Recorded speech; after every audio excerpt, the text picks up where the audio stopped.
Hi, you're listening to Boggy Talk, Faith Conversations in the Mud, a resource of Church on Bayshore. Hey, and welcome to Boggy Talk. We are thankful you joined us. Hope you're doing well, because I think we're doing well. You doing all right, buddy? I am enjoying my 30s. Oh, yeah, for like a few more days. For like a day more. Yeah, a day more. A day more. That's right. Yeah. Yeah. Yes, So, it is just so good to be a young man in his 30s surrounded by people in their 40s. who are so far advanced in age and wisdom and gray today, hair. Michael Van Zant is 40 in his 40s, and I'm not. That's right. Enjoy it. It is and a rub true it in. statement. Yeah. Today. So do you today have big plans to celebrate? Or is it I think we surprise, celebrated some this weekend and this past weekend, and but now I will be you're too old to remember actually here with my church family. That's right, on Wednesday. I may take like a half day tomorrow, you but take a half day. anyway. Again, if it were a 7 or 8 or 9, but I am a little bit with you in that kind of every year now I'm starting to think like, thank God I'm alive and healthy. It made it through. I don't know if you felt like this. This could have been our headline for the week, actually. Yeah. Turning into your 40s. But I kind of feel old for my 30s, but now I'm like, oh, I'm young for my 40s. Like, you're like, hey, it's kind of like this different. Yeah, what gets me right now is that I'll meet somebody and I'm like, man, they look old, and I'm like, oh, they're like just a few years older than me. I'm like, oh, and I actually said that to Josiah when we were at open house for the high school. I was like, man, do these parents look old? Do I look that old? And he was like, well, a little. Dude. It's like, so Steven, starts kindergarten in 2 years. yeah. Chrissy and I are going to look so old. You're like, oh, your grandparents brought you today. Yeah, I know. Seriously, I will be, when he starts kindergarten, I'll be 41, about to be 42, and she'll be 3 years younger than me or 2.5 years younger than me. Yeah. So yeah. Yeah, you will be around all these like 25-year-old parents. Yeah, that's how we were with Joanna starting. I was like, man, it is weird. Well, I hope that you have a wonderful birthday celebration. Oh, thanks, man. So, hey, we're going to dive in. What are you doing for me? I actually have a great surprise present for you, and I've had it for a while, and I'm so excited. That scares me. I've had it for a while. But no surprises here. No surprises. Hey, we're diving into our headlines. We've got some questions. I'm doing fine, man. We are rolling.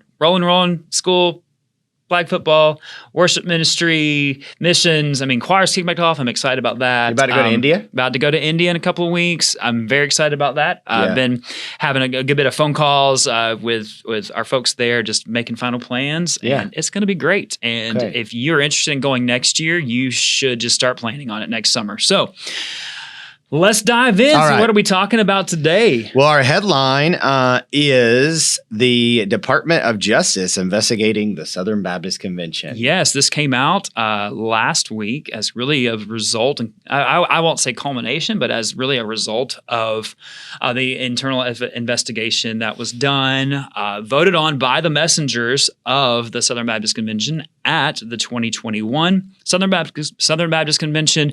Results of that study were shared prior to this year's convention, and it was talked about a good bit more. Mm-hmm. And now the Department of Justice is investigating. Mm-hmm. So what does this mean? Why would the Department of Justice get involved as a hey, we should know that. And what does it actually mean for the Southern Baptist Convention? Yeah. Well, I think something that's important to note is that the Department of Justice does not normally launch public investigations until it has a lot of information behind the scenes first. So, I would suspect that coinciding with the internal investigation was people reaching out to the Department of Justice also asking them to investigate the SBC, because the reason ultimately there was an internal investigation is because there were people complaining, about ongoing issues, cover-ups, those kind of things. Yeah.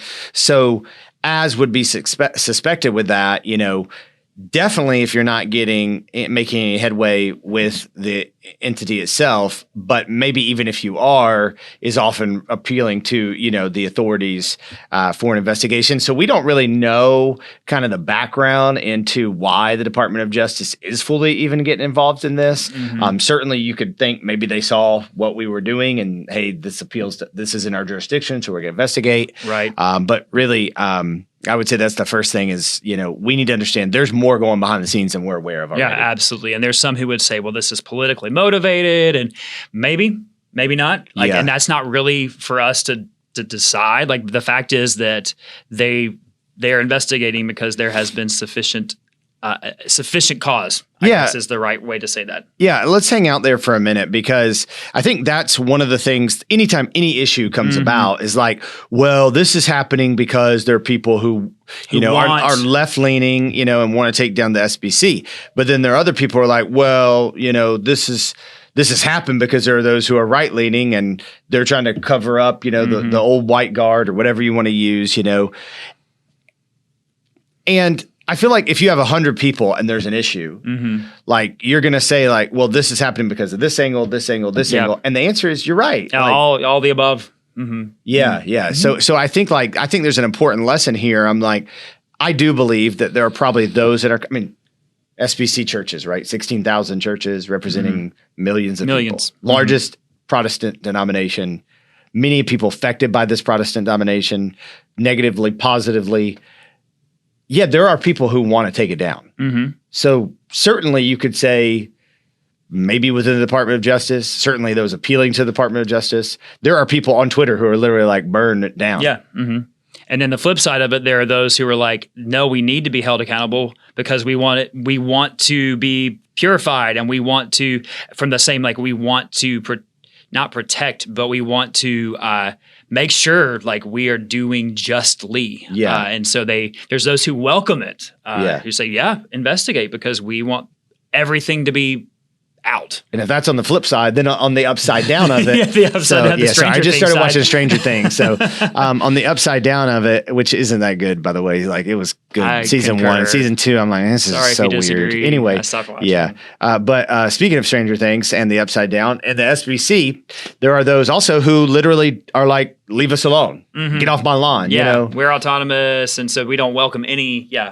Even if kids are getting molested and it's being covered up. Yeah, exactly. And so, that's a great view, because they're recognizing all of that exists, all those viewpoints. And what I would say is, like, let the investigation, like, let's see what there is. Like, right. You know what? So my question is what do you think? What do we anticipate coming from this? Well, yes, I don't know. Yeah, that's a great question. Great answer. Yeah, I agree. Certainly.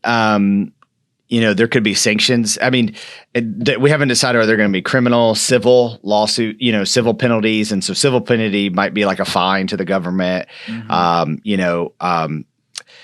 We just don't know. Also individuals, and I actually did some research on this. So individuals could be charged under Chapter 110 for sexual exploitation and other abuse of children, or Chapter 117 for the transportation of minors with the intent to engage in criminal sexual activity. So that isn't like there's explicit trafficking going on, but they could basically say, because people weren't being dealt with, and then, they were moving from church to church to church, and that was being covered up.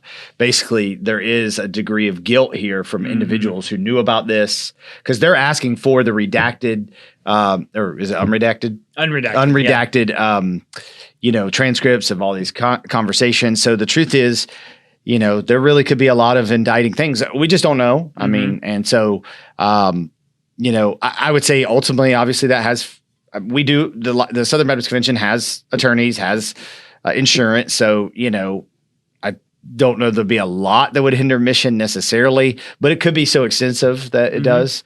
And I would also say this is probably going to take a really long time. Yeah, it's going to take the a long Catholic time. thing is still happening, Right, so, there's still investigation. And going back to, we talked about this a while back when these allegations first came out. It's like, there's people who will say, well, this is going to cost. And, well, all this has already cost people and individuals and survivors of abuse.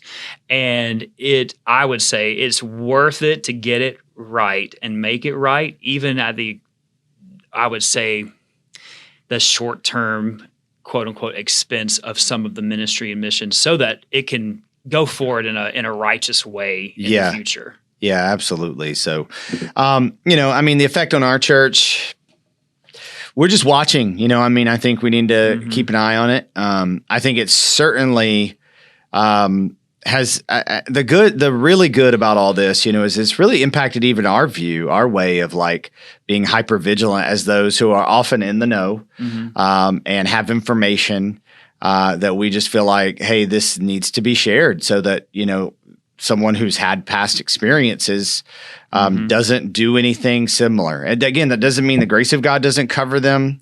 That doesn't mean they're not loved by God, but there's a difference between love and trust, and we don't have to trust people who have done certain things to be in certain positions again. And so, I think it's helped with that.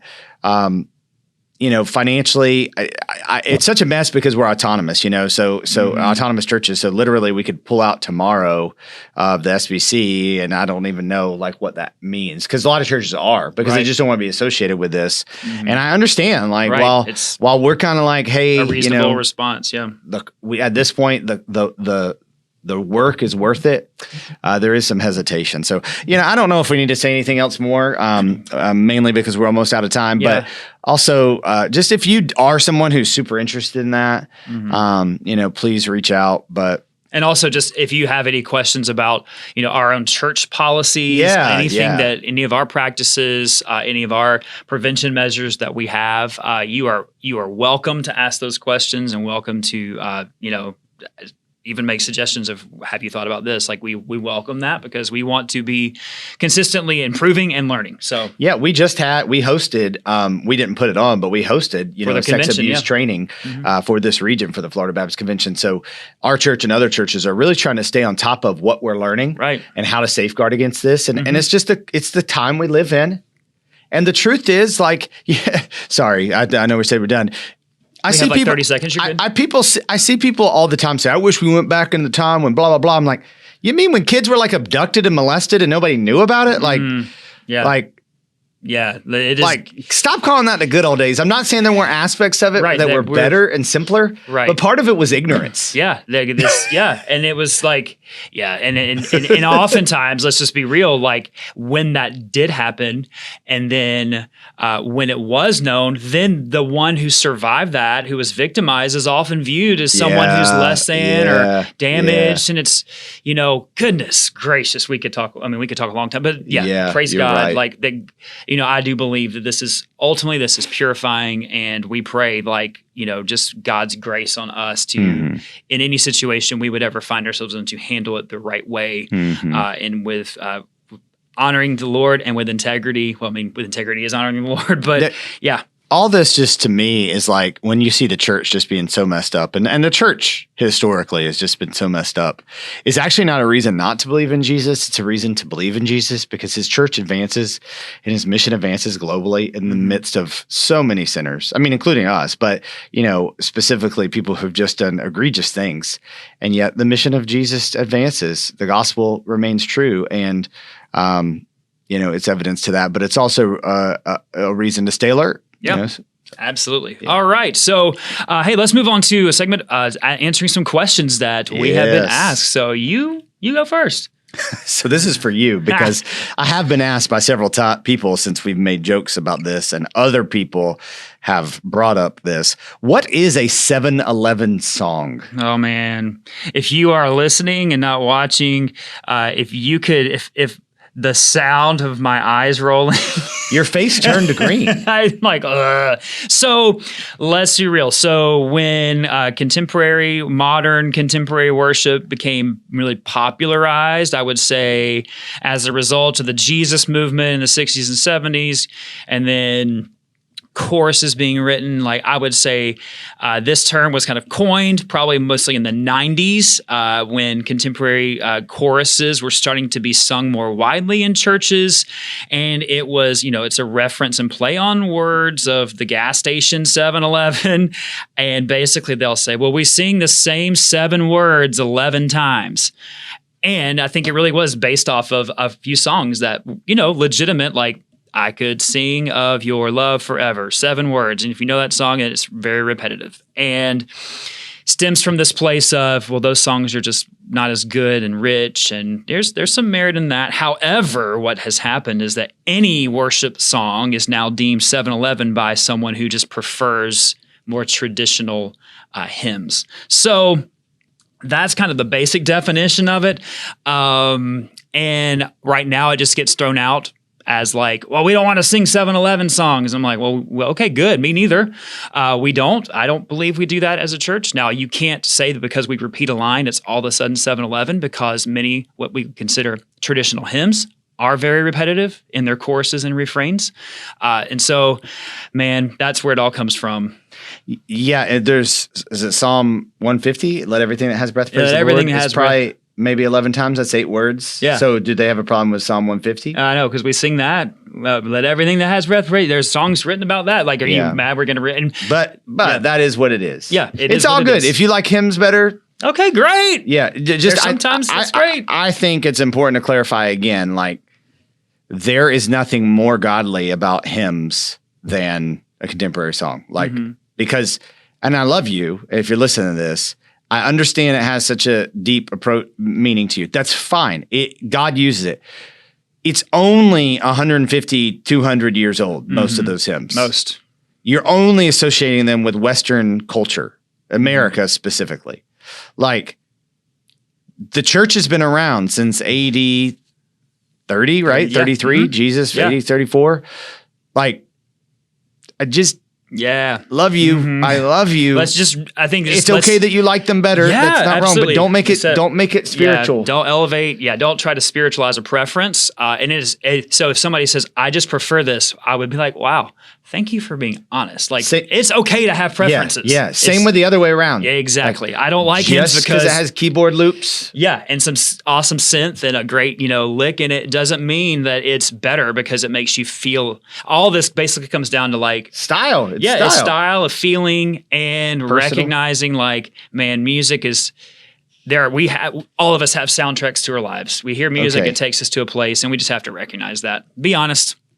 Related to that, the other question I got, and then I know you have some. What kind of music do you like? Now, it wasn't like, what kind of music do you like? Like, what kind of music do you like? I think it's directed to both of us because we've made fun of so much music. Oh, yeah, it's true. Well, honestly, like, I like most anything. Like, it's rare that I'm just like, turn that off, because one, as a musician. Sorry, I should turn that off. You should turn your phone off. Yeah, my bad. I don't like that music. I'm just kidding. I think, honestly, this is where, like, personality, as a musician too, you can appreciate the skill that goes into just about any genre. Yeah. And so, like, I'll listen to anything from, you name it. There's rare that if something is just like, techno drivel, I'm like, If you were going to take 3 CDs, I don't know what you would. Oh, no. 3 albums. 3 albums? With you on your iPod or whatever you had on a deserted island, what 3 would you take? I don't know. I'll answer first. Frank Sinatra, his best hits. Probably like some 90s, 2000s rap mix. Jock Jams? No, not Jock Jams. Like with some Jay-Z and some, Dr. Dre and all that stuff. And then number 3 would probably be like a worship, like best of. Yeah, see, that's like where I'm like some Hillsong. No, they don't get the rights to it somehow, but like some hymns too done in there, like just kind of a hodgepodge of worship See, that's me too. I think that's so hard to answer because there's some like they'd have to be compilation CDs of best of, and I'm with you. So if I'm just like turning on music because I just like I'm at the house and I just want to like have fun music on. Yanni. Totally not. I often just I'm like, hey Siri, play Motown. Like that is, I'm like, come on, let's sing. That's good music. And so that, I love good, good. 80s, 90s rock, but even new stuff is good too. So, I can't really. I think we got time for one more question. All right. So this is a great question. He loves all the things, by the way. I do. And probably that's my personality. But anyway, I have strong feelings about what I have strong feelings about. And then everything else, I'm like, meh, whatever. So this is a great question that came from someone just as we're doing the church Bible reading plan, and someone who's just asking, okay, so we're reading some stuff right now, like in the New Testament and Paul's letters, that is sometimes it's just hard to understand, especially if you're coming to this and you're like, how do you apply this to modern day and culture and what is, so what are... And if you're not smart. Yeah, I'm just kidding. I'm just kidding. There's plenty of smart people who read stuff and get it wrong. So, so what are some resources? So I guess the question would be, what resources do we use? But what are some resources for the, average Christian who's trying to love Jesus, study the Word? Yes. What do you use that's out there? So I'm gonna go, and I'll let you go. Mm-hmm. So what I would recommend first to somebody who's not very familiar with the Bible is read the book Multiply by Francis Chan, because it talks about like the ultimate goal God has for your life through the Scriptures. Then it also talks about what the Bible is, walking through the Old Testament and the New Testament, the different literatures. It's just great. It's so user-friendly book to read. So Multiply by Francis Chan. If you want to dig more into how to study the Bible, particularly if you feel like you want to teach others the Bible, Living by the Book by Howard Hendricks is just a deeper dive into that. Yeah, it's one of the 5 most influential books on my life. Then I would also recommend a good commentary, but you understand the words at the bottom where the commentary are written by John MacArthur or written by Albert Mohler or written by whoever it might be are not Scripture. Right. So don't be like in Bible study, well, MacArthur said this, and so that's the truth. No, that's his opinion. I'm not saying it's not valuable. You're basically gleaning from, I don't know, they don't talk like that, but you're gleaning from somebody's wisdom who had a team that helped them compile it. I would also recommend this as you read the Bible, blueletterbible.com or org or whatever, Blue Letter Bible. It's basically, you can understand like, hey, what was this word? What are the other uses of this word? So you understand the full context of a lot of words. Blue Letter Bible. Yeah. 2 more things. One is be in life groups. Have other believers you're studying the Bible with. That's how you're designed to do it. It helps you to discern the truth and not be in your own head about the word. Yeah. Lastly, kind of related to that is in your church, you probably have pastors, elders who have studied the word more because of time or because of whatever, and have a teaching gift that help you understand. Lean into that. All of that is ultimately like, in Hebrews. I'm actually back in Hebrews in our Bible reading plan. So good. That book is... Well, also I'm so far behind. But in one of the texts, it says like, hey, there's a day coming with a new covenant. I think it's Hebrews 7 or 8, new covenant, and you're not going to need to ask a teacher. You're going to know the Lord. The point is not that God doesn't use teachers, but ultimately, like, you have the Holy Spirit that does help you discern as well. Yeah, I agree with all those things.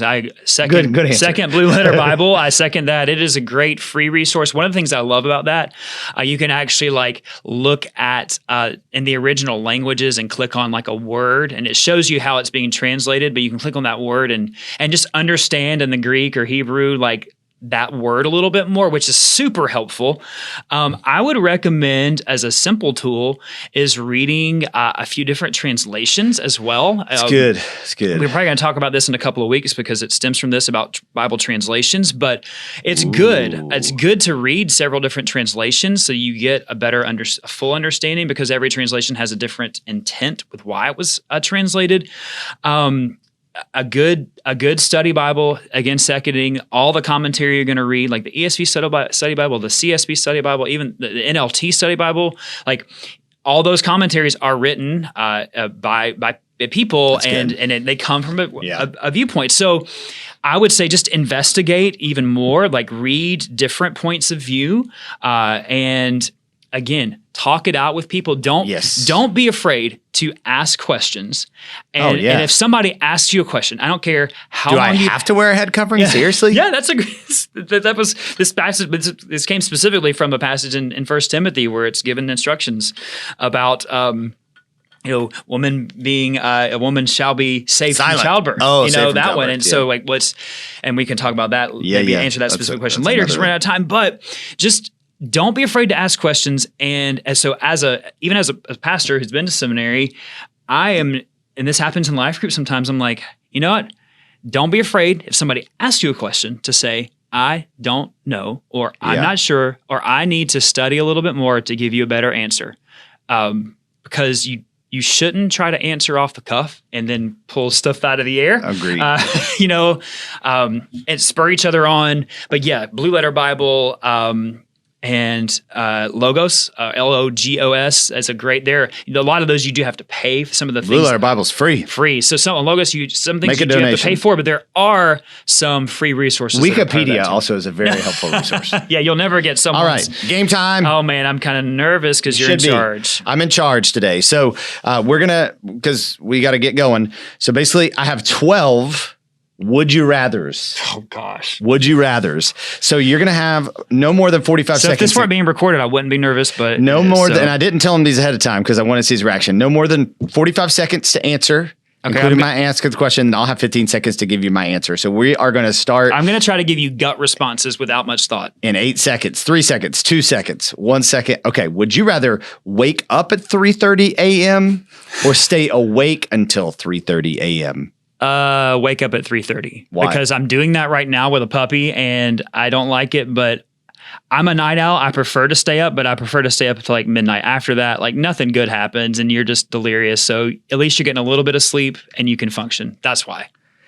Yeah, I would also rather stay awake. Wake up at 3:30 a.m. because you could get a lot done, but also that's really early. And my kids are generally quiet then too. So That's helpful. Okay, next one. We're ahead of time here. Would you rather spend a week in Hawaii or spend a week in Alaska? I'm going to go with Alaska because I've been to Hawaii. I've not been to Alaska. And I will say we live near Destin and the beaches here are wonderful. And the beaches in Hawaii are wonderful and you can get big waves, but I don't really surf. And I'd go to Alaska because I haven't been there. Yeah, I'm with you. I'd rather do the Alaska thing too. Again, I think because we're spoiled so much Floridians. alike. We're spoiled Floridians is what it is. I mean, Destin Beach is pretty amazing. I hope you know that I'm easing you into this. I feel that because I'm like, oh, these are easy. And Okay. so you're about to make me say something I don't want to say. We're still good. This is based on my observation of you in athletics. Would you rather play basketball or play baseball? Okay, which one would I rather be good at? Basketball because it's easier to just do a pickup game. Okay. Baseball requires more people. Okay. And I'm tall. And then if I were good at it, it would just be a little more natural because people already assume I'm good at it. Okay. And I'm not. Okay. I mean, I'm tall and I'm still decently quick for my age, so I can get in people's way. Yes. So I would say basketball as well. I enjoy going to a baseball game. Yeah. Just for the whole experience, it's chill. But Yeah. part of it is that you can walk away and it's not a big deal. So Yeah, that's true. Yeah, baseball is just a little boring, slow. I love compared to- baseball going to games. We are big Braves Yeah. fans, but yeah. Okay. So All right. these were the 3 most despised careers. Oh gosh. So we do have people who do these things. Somebody's at our about to be church, offended, so don't but they offend probably them. despise it too. If maybe. money didn't matter, would you rather be a politician, a dentist, or a used car salesman? If they all got paid the same thing, would you rather be a dentist, politician, or used car salesman? Oh, that's interesting.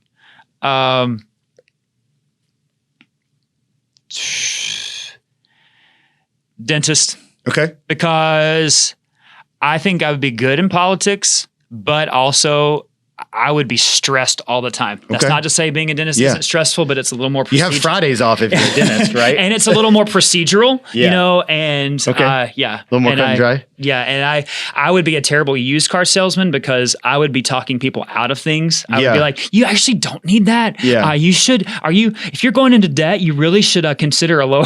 I'd be Yeah. bad at that. So I guess if I was going to be one of those things and money different didn't matter, it would be a used car salesman. There's too many I'd be a politician if this, so I'd go used car salesman because I think I like hanging out with people. All right.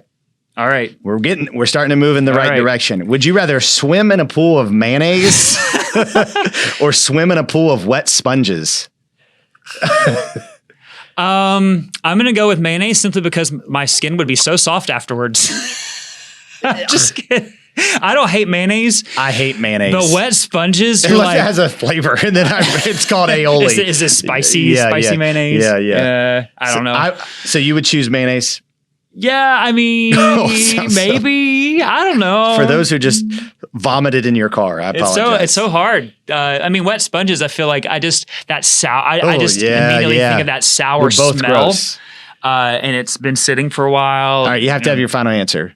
Mayonnaise. I'm going mayonnaise. Okay, I would do wet sponges just because I would accidentally eat some of the mayonnaise and it would be bad. Okay. If you were leading, whether it's worship or teaching in front of everybody, would you rather pass gas and everybody hear it, or have your fly down and everybody see it? Oh my gosh. Literally, it's funny because I very consciously do a zipper check every time I go up because I don't want that to happen. Maybe pass gas because you could at least like play it off like it was somebody else. Like you could turn around and be like, "Oh man, dude!" And yeah, I think I would go with pass gas as well because at least people could be like, "Did he pass gas?" I'm pretty sure he did. But if you just keep going, everybody's gonna move on. Your fly down, and it's like his fly's down. That's what I tell people. Tell people if you make a mistake, you just keep going like you didn't. And most people are like, "Oh, did that? I don't know." So So oh gosh. Another related to your profession. Okay. Would you rather debate soteriology, so like, salvation, free will, sovereignty, all that, or debate eschatology, end times? Oh. Debate? Oh, goodness. If you had to get now, so how is this just, you said debate, so this isn't a reasonable conversation. You're having a this is heated debate. This is like someone who's passionate about their view. Yes. I would, both of those would exhaust me if somebody's already determined they're absolutely right. That's why you defer to me. Just kidding. I would say you got 10 seconds. Eschatology. Church. You'd rather debate eschatology because there. At least at the end of the day, like you can walk away and be like, all right, whatever. But I feel like people get way more passionate about soteriology on one side or the other, and they're usually not reasonable. Yeah, I would choose eschatology as well for that very reason. I think people, whether they're complete free will or they're complete determinism, they're just so passionate that it's like, you think I'm going to hell if I believe otherwise. Yeah. So, in eschatology, it's like, you just think I'm not going to be one of the 144,000, so. That's okay. Right.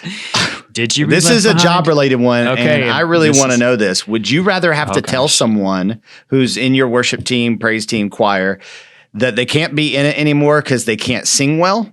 Or would you rather tell them that they dressed too immodestly? And I know this from worship leader blogs, worship pastors have to deal with this. I don't know if you've dealt with it. I have. And I would choose the immodestly simply because, there are times when you have to be like, hey, this just, I always offer to work with people in terms of vocal stuff.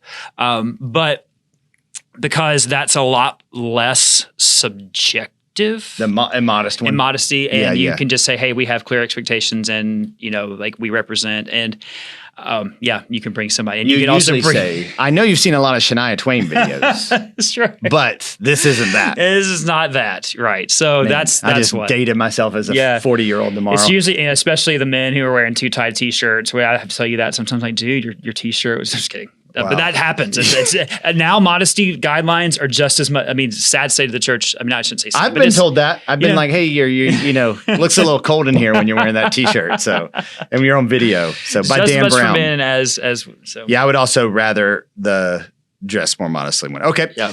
4 more. Okay. I feel like we're about to get boiling. I don't know. Lead a song where you had to say the lyrics "sloppy wet kiss." Or lead a song where you had to say the lyrics "molest." And there are worship songs and hymns that have those in there. Okay, so this is a real story. So I'm going to go with "Sloppy Wet Kiss." You'd rather sing "Sloppy Wet Kiss"? Yes, because there is a hymn that it's a well-known hymn that is old that has the word, and it did farther along. Yeah, we sang it at a memorial service recently, and the text is great, it's fine, but it has it, and it's so. 2022 does not mean the same thing as 1911 when it was written. And so I just had to basically abridge the version because I just was like, it's just awkward. So I just, And "Sloppy Wet Kiss," I'm like, you just have to, you can't not feel saying molest. Like, there's people out there like, why did you just sing that? Who have been. Yes. Yeah. And it's just, they just don't want to do that. Yeah. "Sloppy Wet Kiss," is not as offensive. Okay. 3 more. Would you rather have lunch with Stephen Furtick or Joel Osteen? Oh, man, is there a C option? I want to hear why too. I would, because I don't know them personally, so I don't want to, I would say Joel Osteen. Okay. Because I think he would probably he'd compliment me a lot more. I'm just kidding.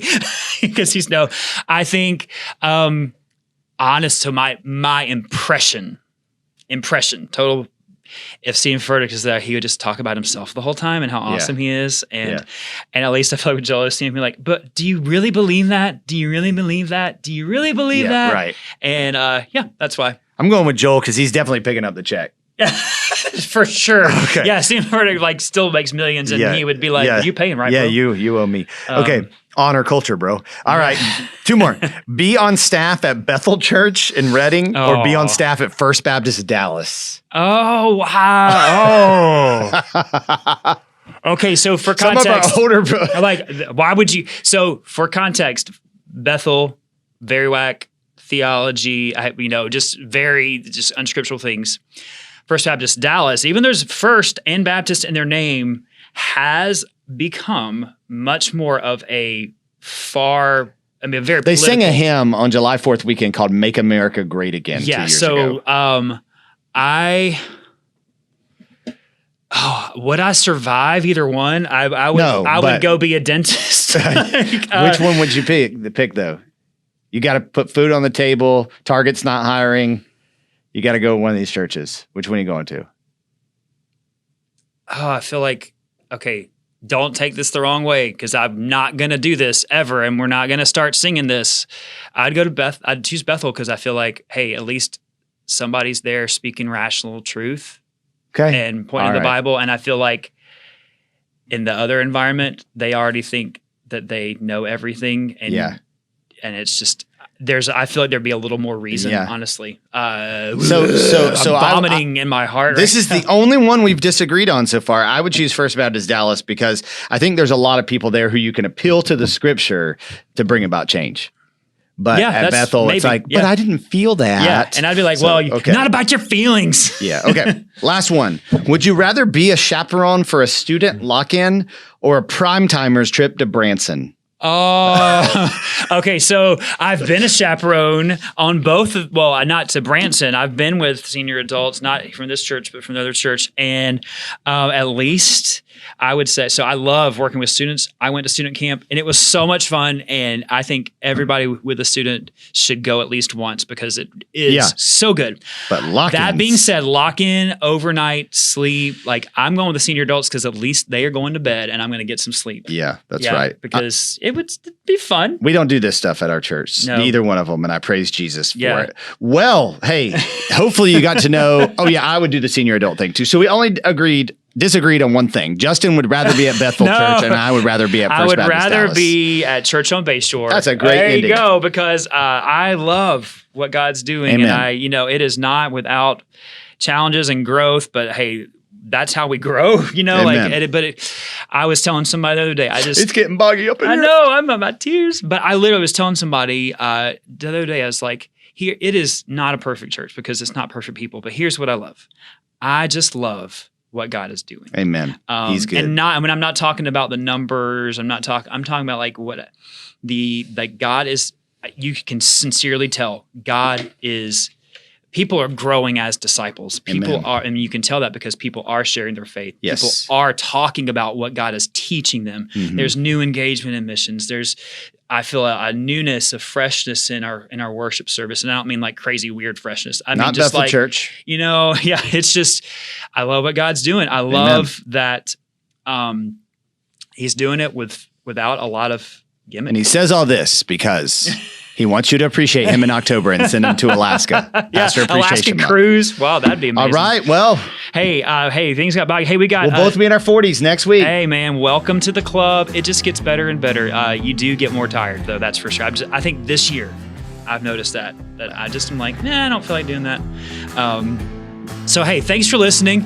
Tune in next time. We will have another topic. We'll have more questions and another game. See you later. That was a... Hey, thanks. Thanks for listening to Boggy Talk. We are so glad you joined in the conversation. Go ahead and subscribe so you don't miss a beat.